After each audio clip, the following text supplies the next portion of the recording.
It is time for the holidays. Mm-hmm. It's our holiday episode.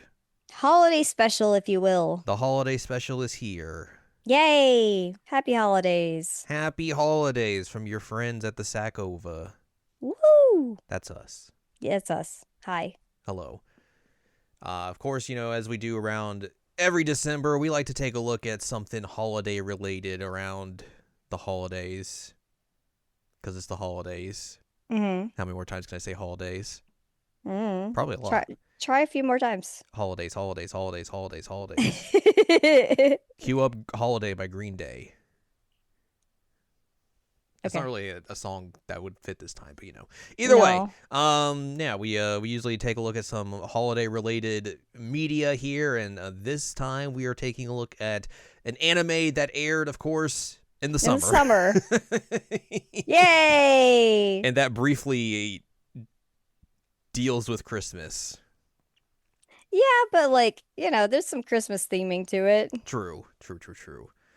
Yeah, Solo, welcome to this week's episode of Seasonal Anime Checkup OVA. It is a podcast where we have conversations about video games, anime, and manga. Hello, Jared, joined as always by Doc Al and Lady Hello. This is episode number 468, and we are going to be talking about Rascal Does Not Dream of Santa Claus. It is the second season of the Rascal Does Not Dream series. Of course, we have talked about the first season. We also recently talked about the second and third films that we were able to watch this year, and then we watched the first film sometime ago, Mm-hmm. a long time ago. But yes, this is the latest in iteration of this series. The college years. Yeah, it's like Saved by the Bell. We go to college, and yeah, we get a. Unlike the films, this does a little bit more of like taking a few of the light novels and stretching them out into a full season. So we get the following light novels adapted here. We get the Rascal Does Not Dream of a Lost Singer, Rascal Does Not Dream of a Nightingale, Rascal Does Not Dream of His Student, and then the aforementioned Rascal Does Not Dream of Santa Claus. Mm-hmm. So 4 different little arcs here within the season, along with the overarching arc of, hey, there's this weird girl who's dressed up like Santa Claus running around, and that seems strange. To tie it into, of course, the final arc that gets adapted. Mm-hmm. Mm-hmm. So yeah, of course, if you have, if you're like, man, I watched the first season, I could just jump into this one, right? No, not really, not really. Absolutely not. There is so much stuff that happens within the films that is referenced in this season, and also is continued upon in this season, that you would be very confused going into the season and be like, what? Huh? What? What's going on?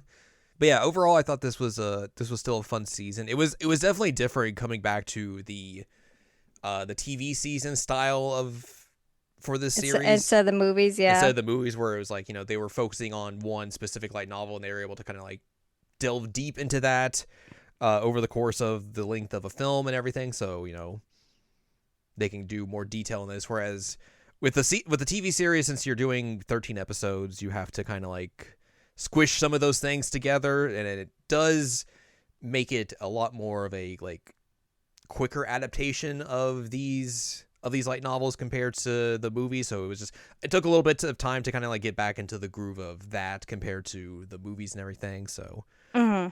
but I think overall it does a good job of like making these arcs tie together overall, and then creating a cohesive story throughout the entire season. Yeah, I think so. So yeah, we have 4 arcs to get through.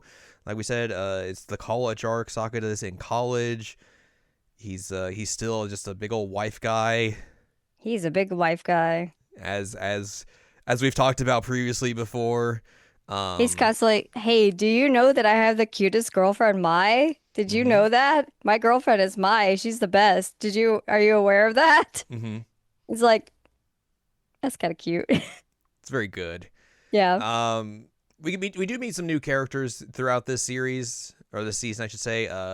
There's a dude who hangs around with Sakura named Takumi Fukuyama, who's just like his bro in college. Just a Um, guy comes important later. yeah, there's a girl named Miori Mito who just like goes over to sit with Sakura at like this orientation event because he's like, I don't want to deal with people, and he's just like, I'm just over here trying to eat. Yeah. I just want to be by myself so I can eat food. This is great. And she obviously becomes a prominent character throughout the rest of this season, just popping up here and there. And then a lot of the other characters are, characters we have seen throughout the movies and the series itself. Like there's the Idol Gals, who are obviously prominent in this first arc. There is Akagi, who we saw very briefly in the third movie, I think. Think Um, Futaba's helping with a cram school yeah, so teaching. she pops up every now and then because they work at the same cram school. We meet Toko Kirishima, as we learned about through the movies and everything, that she was making this music, and then we learned at the end that like she's only in this one specific timeline universe, Hmm. not in any of the other ones. So that's very strange. And yeah, we get to see how Sakura and Mai are just dealing with all of this, and how Sakura's got to deal with all this new weirdness of puberty syndrome that's popping up in people, and how he's just like trying to figure things out and just being like, ugh, give me a break. I'm just trying to hang out with my girlfriend. Exactly. So yeah, we begin the season with, what was it? The Rascal does not dream of blah blah blah blah blah blah blah. A lost Blah blah singer, which deals with the center. center, yes, of Sweet Bullet, who we met in the film where his sister is trying to go is wanting to go to Homeschooling. school. Yeah, and like that's how she becomes a member of this cast and everything, and then they become friends, and now they know each other. She's going to the same college as him and all that, and her problem is that she was kind of like very ditzy and like kind of just didn't understand people and everything, and now she's able to understand people, and is making for issues within their group, because now it's like, okay, well, is she going to go off and become a solo artist, or is the group going to stick together and everything? Like, how is this all going to work out? Questions. And then also Sakura meets the aforementioned Santa Claus. Santa Claus. Santa Claus. The Christmas part of this. The Christmas part of this.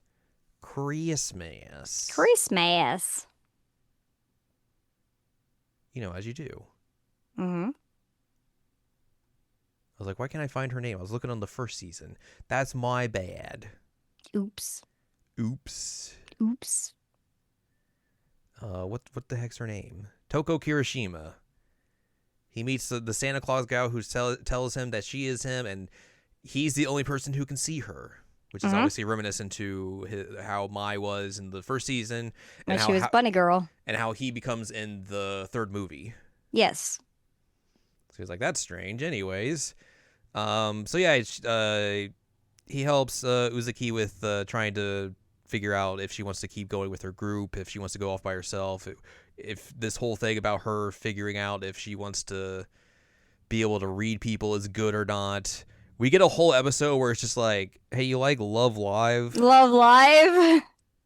Yeah, Nijigasaki specifically. you like Love Live, Nijigasaki High School Idol Club? Well, let's take a look at some of these places you've definitely seen in that series specifically, where they go to Diver City and Odaiba, which is obviously a big prominent place that is in Nijigasaki. There's a conversation they have where the Rainbow Bridge or whatever it's called is just prominently in the background. I'm just like, Yep. yep, mm-hmm. Yep. Both of us were like, yes, Niji. And then like the end of the episode is like the rest of the group minus Uzuki is like going to perform because she lost her voice. Mm-hmm. So they go to perform, and then like it's during like a rainstorm. It's like an outdoor little performance they're doing, and it's raining when it happens. And then they lose power, and then they decide to just sing without the vocals or anything, or not the vocals, the instrumentate, the music or anything. Just like sing it a cappella. Like a certain Love Live Sunshine. Yep. And then Uzuki goes on stage to rejoin them, and then the weather clears up and everything turns back on. I'm like, yes. Yes. Someone's been Yes. watching Love Live. I've seen these storylines before. This is very funny, just like because it's very tailor made for us specifically, essentially. Yes. But yeah, Uzuki figures out what she wants to do. She's gonna go do solo stuff while also staying with the group, and then she also drops out of college. Yeah. Because she's like, I don't have time for this. And Sakura's like, all right, see you later. Bye. That leads to the next arc, which is Rascal Does Not Dream of a Nightingale, where we get to meet Akagi, who is a middle school classmate of Sakata. And we saw her very briefly in the third movie as well, where she like made her presence known, and there were some questions surrounding her that were not answered in that movie. Mm-hmm. And now they are going to be answered here. Within this specific arc. In particular, there's also this whole thing about this hashtag dreaming trend where people are posting dreams that they have using the hashtag, and these dreams are becoming true, essentially. So Akagi is going around trying to save people from anything that bad happens to them. Mm-hmm. And then he also learns from Toko Kirishima that like she's going out and giving puberty syndrome to people. Yep. In her big old bag of gifts. Her Santa egg. And Sakura's like, that seems bad. You should not do that. You shouldn't do that. So basically, he's trying to figure out what's the deal with Akagi, why she would also be dealing with something here. He sees her save a kid in a nurse outfit on Halloween from getting like a light falling on her. And he's like, well, that's wild. Anyways, and then he runs into her at school, and then they have a little discussion of like, hey, we let's chit chat about things and all that sort of stuff. And she's like, do you remember what happened in middle school and everything? And he's kind of just like, he has this memory of how like he was trying to convince his teacher about puberty syndrome and how like his sister, had all these bruises on her and was getting abused and everything, and like how that was the cause of it. And his teacher was like, you're dumb. And all his classmates were like, "Ooh, you're weird. That doesn't exist. That's stupid." Yeah. And Akagi was supposed to basically, it was like kind of like the leader of the class, not necessarily, but like the class representative, and was like, one of her friends is like, make the mood better, and she just doesn't know how to do that. So they make a bet of like, she'll stop trying to save people and putting herself in danger, because like she sprained her arm afterwards as well. She'll stop doing that if like she can find a way to forget Sakata, and then also the bet for him is that he has to remember what happened in middle school and all that. So he basically has to go around finding what happened back then, because he doesn't really remember it too clearly. And what exactly happens. But also she gives him a hint of like, hey, in your yearbook essay, I guess, which is a thing they did, you mentioned how you wanted to become kinder. And he's like, okay, sure, I guess. Also during this arc, he meets Himeji, who is a high schooler at his cram school, who is trouble. Yes, let's say. That's a good way to put it. And then they headbutt each other at one point. I was worried about this girl. Yeah. Also, Sakata sees that Akagi's puberty syndrome like sees her getting like attacked, essentially.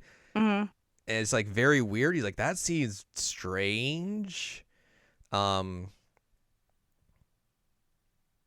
yeah, eventually he just like has to go around investigating. He runs into her former boyfriend, and they talk about like, what happened. He goes to his parents' place, and he finds his old yearbook, and he's like, he reads her essay, and then he reads his, and he's like, wait a minute, I didn't write what she said. Hmm. And then he basically fakes a dreaming pose to like lure her to like to a high school, and then is basically like, so you're not from this this version of this universe, are you? You're from the other one. And she's like, oops. Oopsie. And she basically explains that like the original version of her uh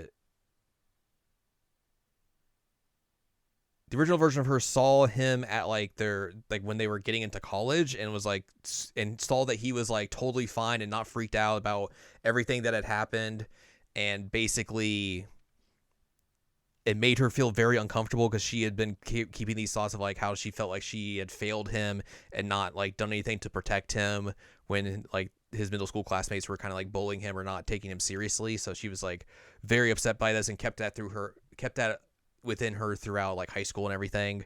So when she saw that he was like fine, it freaked her out, and like she like just flip-flopped with the other version of her, which the other version of her had basically not been able to really do anything, like because the Sakura there just fixes everything.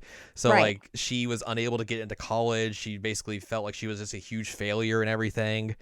And now that she's in this version of this universe, she's like, she's in college, she's able to do things that she wanted. So she's like, well, I should probably just stay here and everything. But the other version of her is communicating with her essentially, and that's why she gets like all these weird ghost-like apparitions happen around her. So like, yeah, she explains all that, and then also Sakura mentions how like, yeah, I didn't write the reason you thought I said that thing in the essay is because that was the other version of me, and I hadn't learned that phrase because I hadn't met that person yet, so that's why. And then they also go to like this middle school reunion because like there was a post of how like Akagi was going to like cause bodily harm to someone or something at that reunion. Yeah, it was weird. Yeah, and then like he goes there and she's basically disappeared from everyone, and then he just like puts his hand on her shoulder like, hey, what's up? And then like everyone's like, oh, you're so weird, why are you here? Why are you here? And she tries to like defend him, be like, hey, that whole thing was real, like that's a thing that happens. And all this classmates like, we just want to forget that. And then he just starts like he's like no, it was just a joke. Anyways, did you know I'm dating Mai and I'm so cool and like she's great? You know she's dating me? Me? She could do way better than me. And then he just leaves, and then he runs into Akagi afterwards and is like, yeah, I figured that was just a way to get out of that. Anyways, you should probably just like, don't worry about what happened. It's fine. We're all past it. Everything's cool. She's able to flip-flop with the other version of her, so they go back to the proper realities and everything. But then she shows up the next day when he's having like lunch with Mai and is like, hey, I got this message from the other version of you to give to you, and it says, find Toko Kirishima, Mai is in danger. Yeah, it's he's on like, her. It's like written on her hand. Yeah.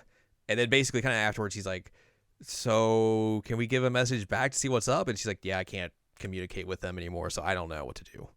And that's kind of it for that. That's the end of that arc. And then we go into the student arc. Yeah, I was worried about this one. I was as well, but I figure like this guy is Sakura is such a wife guy that I feel like it's not gonna do anything for him. Yeah. He's still just gonna be like, nah, my lady. Yeah.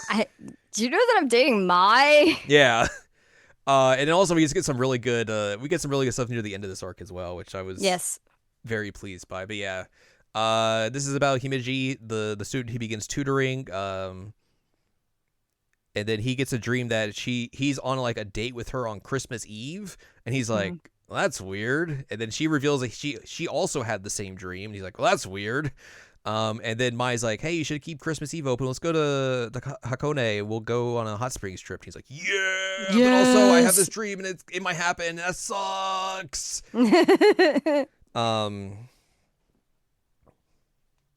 And then also he runs into Toko Kirishima on campus. She's filming a music video. And she's like, hey, come on Christmas Eve and you can help me live stream. And he's like, no, why does everyone wants to do things on Christmas Eve? Can we do it another day, please? And he also learns that one of Futaba's students is like got the hots for her. Mm-hmm. But then like so she calls him out and is like, "Hey, this is happening. He asked me out. I don't know what to do." And he's like, "Well, that sucks." Anyways, Anyway. and then that dude also calls him out and is like, "Hey, listen, let me tell you about Hibaji. She was like my childhood friend and everything. I want you to look after her, because I think something's weird happening with her and she could be in trouble. So like, just keep an eye out on her and don't do anything weird." And then he also like talks a little bit about Futaba as well, because like Sakura brings up, he's like, "How did you learn about that?" He's like, "Look, I got the vibes. Don't worry." And then he gives him very sly information that comes back to haunt him later. Yep. We learned that Hibaji's syndrome is that basically if she bumps into someone or has like, I guess, like physical contact of any sort, she can basically go into their heads and see what they're seeing and hear their thoughts and everything. Mm-hmm. Which is very bizarre. And Yeah. also Sakura is able to do the same thing to her. Mm-hmm. But the other big thing we learned in this arc is that Sakura finds out who this Toko Kirishima actually is, and how she is. She was like his boy. What's his face? Fukuyama is like looking up. He's very sad because he's like, I don't have a girlfriend. Ugh. And he's looking up this like pageant thing that the school does. He's like looking up the past winners and everything. He's like, yeah, I just wanted to see if they were like cute or anything. But like I looked up last year's and like there's no one here. And then Sakura looks at it. He's like, no, there's definitely someone there. That's weird. But he's like, oh, I know who that person is. That looks exactly like the Santa Claus gal. The Santa girl. But this time he learns that her name is Nene Iwamizawa. Mm-hmm. And how she was a student at the school. She was a third year. She has a social media presence and everything, but everything kind of like fell off in April. Yes. Like she just disappeared. He's like, interesting. And then of course, the whole thing with Himeji leads to them having to go on this date on Christmas Eve because he's just like, I gotta make sure everything's okay. And then Mai just shows up as well and is like, nah, I'm coming with you. You can't stop me. Coming along. Because they're basically going to use Himeji to run into Toko Kirishima to find out, like, and then use her power on her. Mm-hmm. And see if they can find something else out about her. So they're basically like, all right, Sakura, you line up for this Mont Blanc place, because they had like a conversation, him and Toko Kirishima, where he got her Mont Blanc and she was very excited about that. Get her that, stay in line, and Mai and Himeji will go off and get something else. Which that leads to Mai and Himeji having this very interesting conversation, which Sakura like listens in on, where Himeji starts kind of losing it because she's like realizes, oh, I am not at all in the same league as this girl. I am not going to be able to win Sakura's heart at all. Like there is no chance because like Mai's just she's like, why don't you date someone who's like popular or anything? She's like, why would I do that? I have Sakura. He makes me very happy. He compliments my cooking. He listens to me complain. Like he loves me for me. I love him for him. Like our relationship is great. And it's like, oh yeah, Mai's also a wife guy. Yep, Mai is a wife guy. Which, to be fair, I feel like if Sakura was like, he's listening in on this whole thing.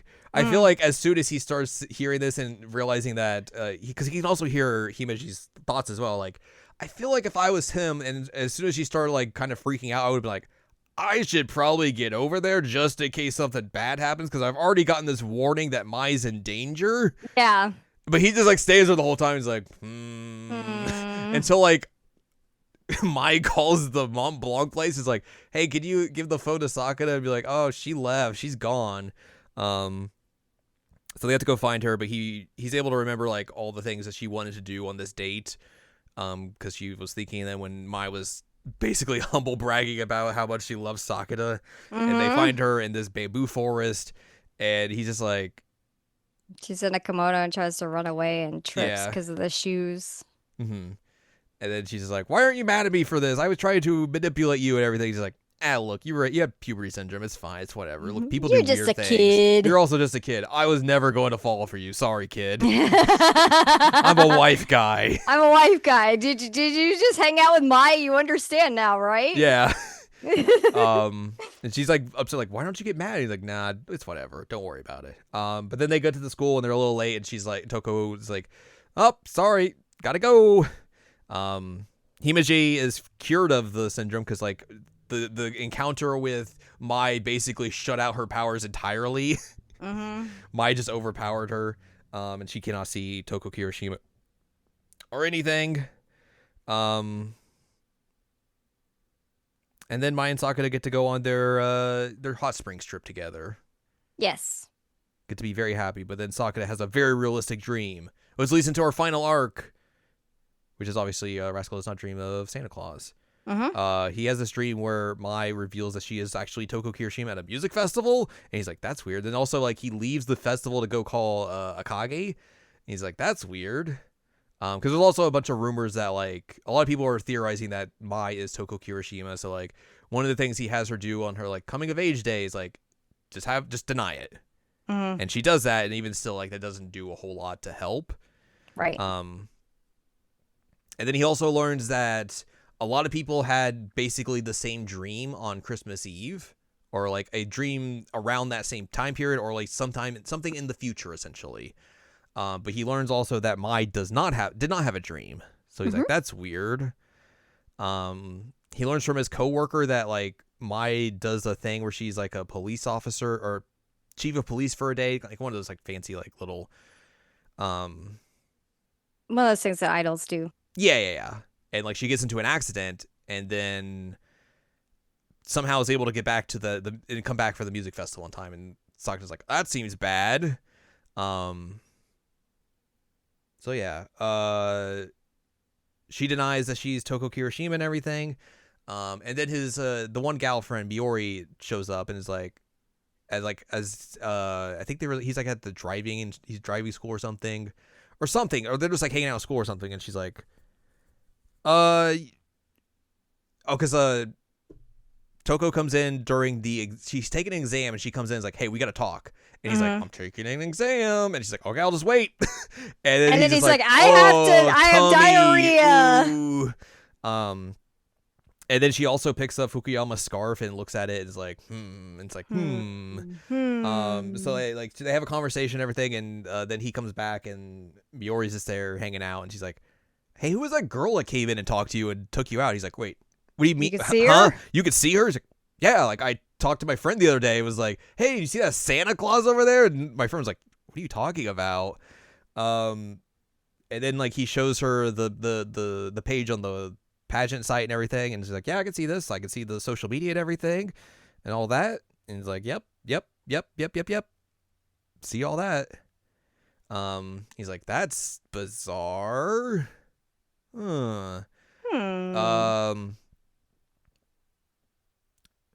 Toko Kirishima or Nene basically takes Sakura out on Fukuyama's birthday. They buy a scarf for him, and then she basically kind of unveils exactly like who she actually is. She's like, yeah, me and him have been dating since like high school and all of that. He failed to get into college twice, and then he finally made it. I was very happy for him and all that sort of stuff. That scarf I gave it to him like when we first started dating, and he's kept it ever since and all that. They're both from Hokkaido. And then things happened and he forgot about me. As did everyone else, essentially. So Sakura realizes that, and then also he calls Fukuyama to be like, hey, where are you? Can we come? I'm gonna come see you. I got something to give you. And he's like, I'm at the airport. About to leave. So like, I mean, if you come quick. So they go to the airport, and Sakura tries his hardest to be like, hey, do you remember your girlfriend? Like, she gave you this scarf. Do you remember Nene, her name and everything? And he's like, I don't remember. Sorry. I gotta go. And then also before they got there, she tells a story about how like there was this transfer kid from Tokyo who came to their school, and everyone was like, oh, we heard all these rumors about him. We don't know if we want to talk to him. But Fukuyama's just like, hey, what's up? How's it going, my dude? Because he's like, no head, no brain cells, very Ichiban coded. Very Ichiban coded. He'll just go up and talk to you, whatever. That was obviously a thing, and then so yeah, the fact that Fukuyama doesn't remember Nene basically makes her freak out, and she disappears at the airport again. Sakura runs into Miori at the driving school he's going to, and they have another conversation about Toko Kirishima and everything, and like how Nene, she did this cover at the pageant and everything, and people are like, oh, this sounds exactly like a Toko Kirishima song. And then she also reveals how, like, hey, by the way, have you seen this other thing here where, like, here's these people covering various Toko Kirishima songs, but if you look at the comments basically stop in April. Yep. They all disappear. Yep. So, like, is that are these people also not being perceived as well? And he's like, that seems bad. Yep. Uh-oh. Fukuyama also calls Sakura later and is like, hey, sorry about the whole thing at the airport. I had to come back home. You had a friend die. He got into an accident and died. He was a transfer kid from Tokyo. It's a real bummer. I had to talk to all my friends and everything. And we also talked about how, like, we had the same dream on Christmas Eve, but I guess he didn't have a dream. He didn't. So, like, people are thinking, like, I guess if you don't have a dream on Christmas Eve, maybe you're just not in the future. And Sakura's like, uh-oh. The Maya's in danger signs are flashing again. And then he also tells Fukuyama, like, hey, try your best to remember your girlfriend while you're there. I gotta go. I gotta call my girlfriend and then make sure she's okay. And he calls her and she's like, I'm at your house, by the way. And he's like, goes out and hugs her. He's like, oh, you're okay. And then, basically kind of like fills her in on what's happening and all that sort of stuff. He goes to Nene's house a little bit afterwards. She's like, hey, come to my place. I got a job for you. And he's like, get this trash out of here. And he's like, all right.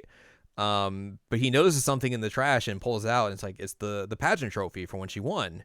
Mm-hmm. And she's like, hey, why did you get rid of this? She's like, I don't know what that is. He's like, what do you mean? You won this? He's like, I don't know what it is. That's why I was trying to get rid of it.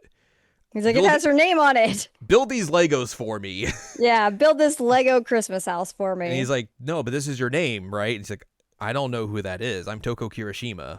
And he's like, uh-oh. He's like, what about Fukuyama? You were dating him. He's like, who's that? Ooh. I don't know. Ooh. And he's like, this is very bad. Uh-oh. So, essentially, he's got to figure out a way to, because the chief of police, the police thingy that Mai's doing is coming up very quickly, and he knows that from the one dream that his coworker had that Mai is going to be in danger there, so he needs to figure out a way to get this whole thing solved before then to ensure that she is okay. Yes. So he basically is like, all right, I gotta go to Hokkaido. I gotta go see Fukuyama. I'm gonna bring this trophy and see him. And he brings Akagi with him because, like, she books all the flights and gets him a place to stay and everything. He's like, all right, let's go. They meet up with him, and then he gives Fukuyama the trophy, and then immediately he's like, oh my god, I haven't remembered her in this time. I've been what the heck happened? Oh no! He's like, she was so excited to win this. So he remembers, and then they just spend a day like at a little hotel and come back the next day. He has an interesting conversation with Akagi, which kind of like, I think does a good job of kind of like summing up a lot of this series and like what puberty syndrome is in general, where like she talks about how essentially, when she was a kid, she was told like, oh, you're such a good girl and everything. And so she thought like, oh, I have to live up to this expectation of me. And that's why I was the way I was throughout, middle school, high school and everything, where I was very serious and tried to do things the right way and everything. But in reality, that's just not me. That's not who I really am. So like I was doing all this stuff to live up to people's expectations, and I really wasn't being who I am as a person and everything. And Sakura is also just kind of like, yeah, that makes a ton of sense. I feel like that a lot of people are doing that. Like, that's just how everyone is in general, where we get told we're supposed to be one thing, and maybe that's just not who we are as a person in general. And, it takes a long time for each individual to find themselves, to find who they truly are as a person. Like, you're not going to be able to find yourselves in your first 20 years of life. Like, that's kind of impossible, even though society will tell you, hey, that's how you're supposed to do it. Right. So I thought that was like a really good conversation that the two of them have. And it really kind of, like I said, just emphasizes a lot of like the things that these people, all these other characters are going through, like what every character has gone through when they get puberty syndrome. Essentially, it's just like trying to find themselves somehow in this weird, messed up world. Essentially, the coming of age nature of the show. Yeah. So yeah, they have that good conversation. Then they head back, and they're like, "All right, well, we gotta get back here in time. We're just gonna make it." Essentially, Fukuyama basically remembers like, oh, like, because they talk about like, how did she get you around that one day? Like, oh, we rented a car. He's like, okay, well, if she's gonna rent a car and get to this place, she'll go here. And they go to this like rental garage or parking garage, and they find her, and he just jumps out in front of her car. He's like, hey. She and, almost runs over him. She almost runs him over, and then he's just like, "Look, I'm sorry, I forgot you, but I love you. This is all my fault. I'm sorry." And she's like, "Who are you? What are you doing? Who is this guy?"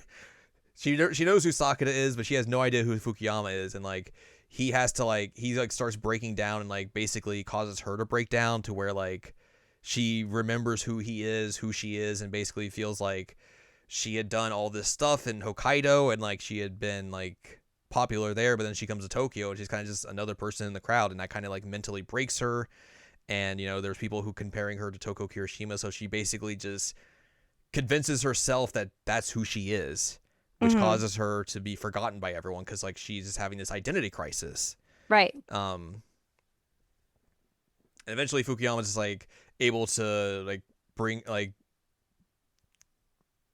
get her over that along with Sakura. Sakura also gives her a good talking to, be like, stop being dumb. You're not like a loser or anything. If you were the loser, would you have this guy like fawning over you the whole time? Like, come on. Yeah, and this is also like tied into Mai, because she like felt like she was kind of like overshadowed. Yeah, by Mai in college. But yeah, it's a whole thing.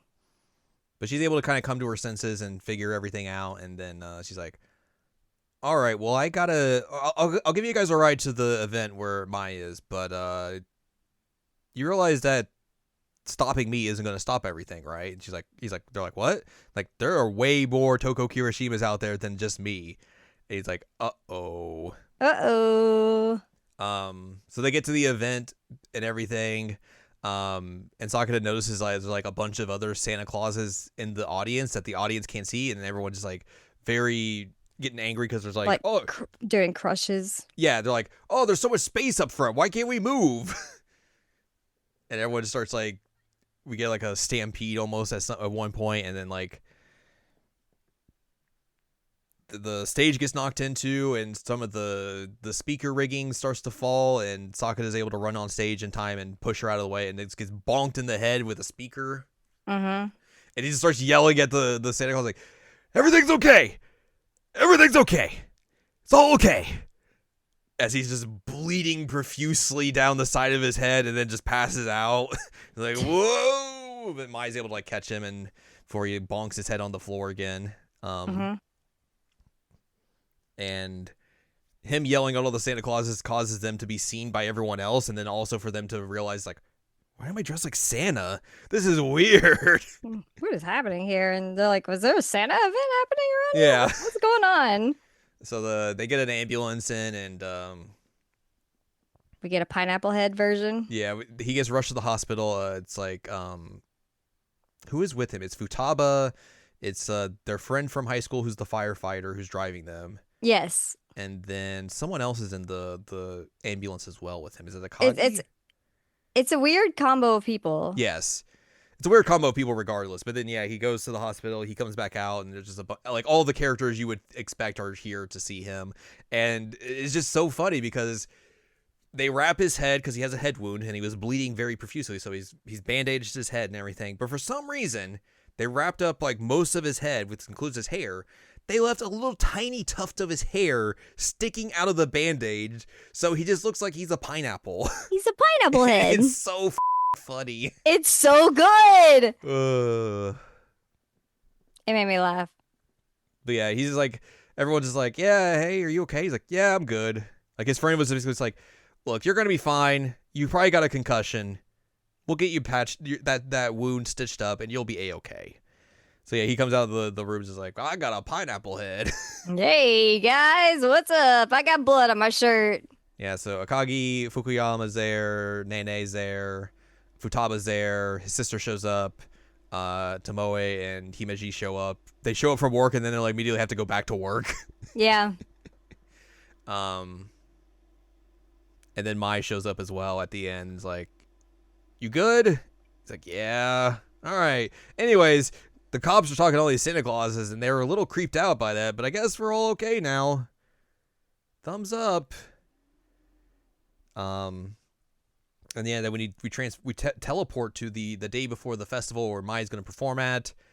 Because she's performing there because like it was people she worked with on a show, and she's like, yeah, they asked for me specifically to go do it. I'll go do that because like, you know, I want to help them out. You know, I feel like it's the right thing to do. And so yeah, she's gonna do that, and then she also says she's gonna go on stage and be like, I'm not this person. I'm not Toko Hiroshima. But yeah, Sakata and Miori pass their driving license exams. Yay! They get their driver's license. Yay! And they're talking about the whole Mai is Toko Hiroshima rumor that's coming up because of the performance coming up later, the next day and everything.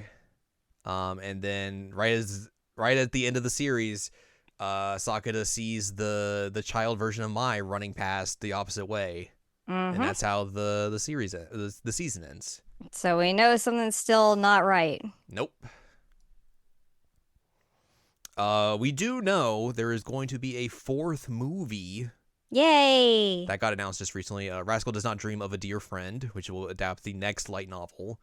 I don't know if that's going to adapt just that one or if the next one is... Well, hang on.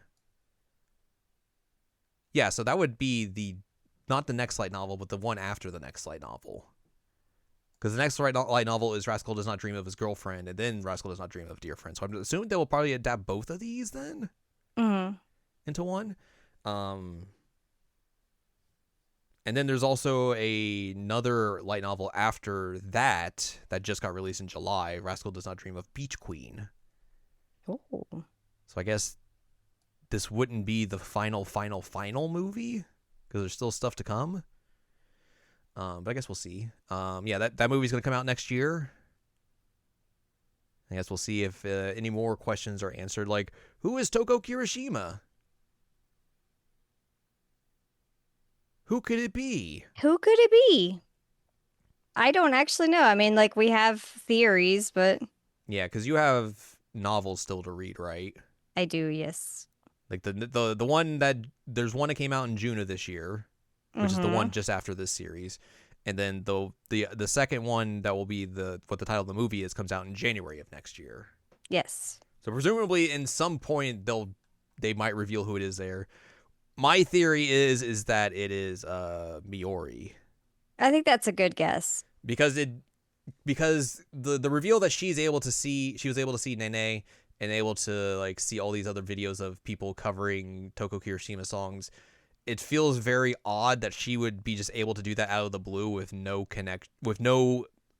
established connection with any of those people or really with Sakata. Like they keep calling themselves friend candidates, so they're not like they're friends, but not like close friends. Essentially, they're just kind of like a little bit better than acquaintances, I would say. Yeah. At this point, so like, why would she be able to see her or see all these other people and know all this stuff unless she was the actual person? Right. That's what at least and it would make sense as well of like, why would the kid version of Mai show up when they're talking about this, when he's talking about this with her? Right. So that's my theory at least. No, I think it makes sense. Yeah, we still have that to figure out, and probably some other stuff's gonna wacky shenanigans will pop up, of course. So we'll have to wait for the movie to come out next year and see all that fun stuff. Yeah, another fun season. I really enjoyed all this. It's just, again, I feel like Sakura and Mai are like one of my favorite anime couples just because they are just like so devoted to one another, and you cannot rock this boat whatsoever. You can't. No, it's so cute. And like they're so supportive of each other and like um other people are like, "Wow, you're not good enough for her," and all that. And she's like, "No, no, no, like he's incredible. Look at him. Like look at all the stuff he does. It's awesome." So like it's not like that like, "Oh man, I've got like this weird incompetent boyfriend type like jokey thing." It's like, "No, actually like I really appreciate him as a person and he does a lot of really great stuff and they're just really cute together. I love them a lot. It's actually surprising. Again, we started this thinking like the title of this was going to be like a hokey, Yeah. creepy show, and like it's actually like genuinely really cute and respectful in terms of this kind of thing. Yeah. So, hell yeah, love to see it. And like, we've talked about how like just how well they are together as a couple, and like I feel like this season in particular really emphasizes that as well, because like, And they talk to each other. yes, they communicated with each other, which is obviously great. But like She doesn't like freak out that he like has friends and things like No, that. This is incredible. like they don't have a lot of screen time together in this season, really. No, they But don't. even when they do, they like, you can just see how much like how well they fit together. Like they're always like, they'll poke fun at each other, like tease each other here and there. Nothing like rude or mean or anything. It's just like, they're just having fun with each other. Like there's the times where like Sakura keeps getting invited to these like mixers, and he's like, "I got invited to a mixer. Do you want me to not to go?" And she's like, "Nah, you can go. It's cool." He's like, but I don't really want to go." He's like, "Nah, you should go. It'll be fun." Like she has total trust in him that he's not going to do anything weird or anything, and like vice versa. It's like there's so much trust within each other, and just like it's just fun to see as well. Like some of these newer characters come in and be like, "Wow, you two really are dating. Wow, you two really do fit well together, huh? This is wild." Like Himichi, when she was going through the whole thing, she's like, "You guys really are dating." Yeah. And they're like, "Yeah, we said all along we are." She's like, "No, but like y'all are dating." Um, like it's really cool to see, I think anyway. I mean, especially as well considering like all throughout the series he's kind of dealing with like various women who are dealing with various issues and everything, and it could very easily just be something like, "Oh, she gets jealous of this or this or this," and it's like, nah, she totally understands the weirdness of these situations because obviously she's gone through it and everything, but also she trusts Sakura to a T because like she realizes he ain't gonna do anything. Right. He's a wife guy. That boy adores me. He is a wife guy. I am also a wife guy. We are wife guys together. I feel like, again, I feel like my favorite part of the season was when Mai just goes off on Hibachi and is like, "Here's all these things I love about this dude. This is my guy. My guy." I was just like, oh, because like we haven't really seen her go off like that, really, like that extensively before. Of like, no, we haven't. She's with him and everything, and she just like rattles off this whole list of stuff, and it's just like, it's like, oh yeah, no, that makes total sense. Yeah, of course, it's great. Yep. So yeah, really fun. Really fun series. Again, a little bit less holiday stuff than maybe either of us anticipated, but still, you had antagonistic Santa Claus. I do think that's also interesting as well as how like Nene as Toko Kirishima, or as her thinking that she is, it's kind of an antagonist throughout this entire season, which is something we really haven't had. Right. Throughout the entire series to this point. So I thought that was like an interesting choice that was made here to make her a little bit more antagonistic, even though like she's not necessarily, because she's not super making this stuff happen, even though there's a theory that like her songs are doing it, but her kind of bragging about it at first and everything, and like making her kind of more like a little bit more antagonistic than other characters have been, is like, it was a very interesting choice that they made here, and I thought was a nice change of pace from everything else we've seen so far. Yeah, I totally agree. So yeah, that is Rascal Does Not Dream of Santa Claus. Santa Claus. So we'll reconvene at some point when we watch the movie. That'll probably be in 2027 because I think it's supposed to come out in Q4 of next year. So Okay. Well, we got our holiday special out. yeah, we did it. We did it. We did it. And that's gonna do it for us this week. So if you like more from us, head on over to seasonalanimecheckup.com or sec.coolest where you can find past episodes of this podcast and other podcasts like Jared Now Watch. You can also find columns and reviews on the site as well. If you like more from Anladium, go to anladium.com. She's got columns and reviews. You can follow us on Twitter and TikTok at Anime Checkup. Follow us on Blue Skies at seasonalanimecheckup.com. Buy your books, One Shiny Moment, a critical analysis of Love, Ice, Sunshine, Hot Tubs, and Pac-Man on Amazon.com. Support us on Patreon, patreon.com/SACOVA. Buy us a slice of pizza, get access to unedited versions of the podcast early. Our monthly exclusive Patreon podcast. There'll be an episode of that up sometime before the end of the month. And a whole bunch of other bonus content on the Patreon as well. So again, happy holidays to all y'all listening. Even if it's like June of next year when you're listening to this. Yeah, it might be. Might be.